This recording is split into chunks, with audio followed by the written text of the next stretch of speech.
What's going on, squad? It's Nate Bauer from Nate Bauer Fitness here with Coach Wayne, my boxing coach. Today, we're gonna show you how to properly use your hips and shoulders to throw the ideal boxing combination. Before we do that though, subscribe to the channel because we about to get educated. Let's go.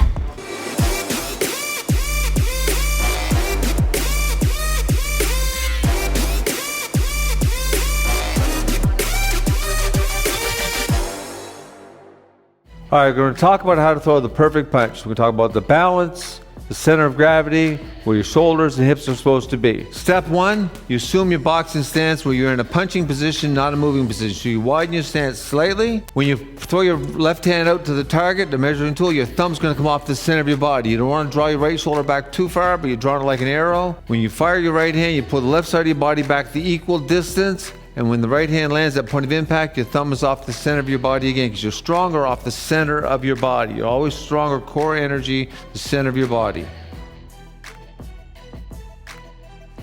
Step two, you have your hips and shoulders on the same plane, the same level. So as you draw the left hand out, you draw your right shoulder back slightly, as if you're drawing a bow for an arrow, and then you throw the right hand like an arrow. Straight out, straight to the point of impact. You drive your hips forward, your left shoulder's got to go back, and maintain your gravity on the ground. Maintain your feet secure to the floor in order to get that momentum, the strength, and security of throwing the punch, because not every punch lands at the target. You have to say to yourself, what's going to happen to me if I miss with this punch? You have to maintain your balance.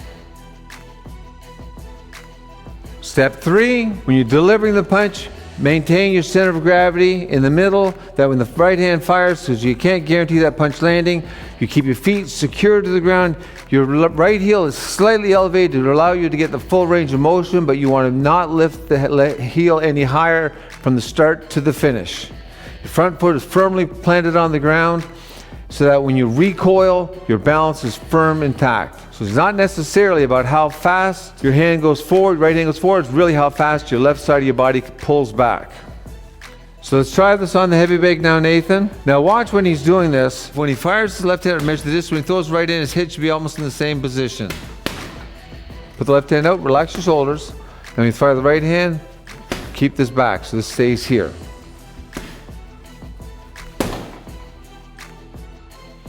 Again, the key thing you want to remember is what happens if you miss. Hitting the heavy bag, you're at 100% land ratio, but when you go from the heavy bag to sparring or competition, that ratio drops drastically. So it's very important to keep your balance. So when you're throwing the basic combination, you want to maintain your balance, keep your center of gravity down, punch so your thumb's coming off the center of your body. When you fire the right hand out, put the right hand out, comes off the center of your body. So that rotation, and put your arms both down and relax. The same rotation you're having with your hips and shoulders is this. Back and forth off the axis of the center of your body. Now when you change that to move the target from head punches down to body punches or the hooks, this is the same rotation that you want. You're just going to lower your center of gravity slightly. So now bring your hands back up, Nathan. So you go from straight punches, nice and relaxed, hips and shoulders, same rotation. And then go into hooks from that position. Throw hooks, both hands, same rotation, hips and shoulders, same. Now when you go down to the body to punch body punching, you keep your shoulders in the same rotation. You use your hips and shoulders, bring both arms down like you're in a shoe sign. Shoulders and hips are in the same rotation. You just drop your center of gravity slightly.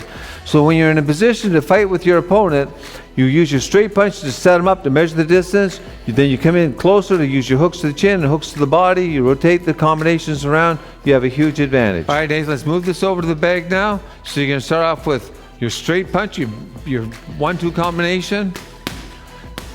And then go to, then step in slightly, drop your center of gravity down to the body.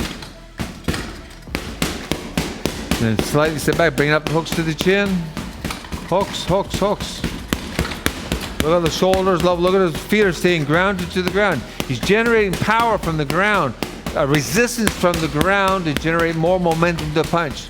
Now if any of these punches should miss, he's more likely to stay on balance. So if 1 punch missed, 2 punches missed, 3 punches missed, the 4th punch is going to still land on the target. You got to be able to follow through with the combination. Too many fighters have an idea in their head, they're going to throw a combination. They start off by missing the first punch, they stop the whole combination. Missing with a punch does not mean you should stop at the combination, because you should be able to keep your balance and follow through with that and have greater success. Simplest way to implement these new techniques is shadow box in front of the mirror. Watch your balance, watch your shoulders and hips. Then you want to take that over to the heavy bag where you're able to throw those combinations with speed and power and keep your balance. Then ultimately moving into sparring and competition. Without the proper practice in shadow box and heavy bag, you're setting yourself up for failure in competition. So you have to be able to first start off in shadow boxing, heavy bag, move that into sparring, then you're setting yourself up for success. So there you have it, the takeaway. Use your body position, use your balance, be controlled with your boxing combination. How's your head position? Think about that as well as you're going through it. Know that the more you think about it, the more you have Coach Wayne in your ear, the better you're gonna get. Perfect the way you throw your boxing combinations with those tools. I'll see you for the next workout.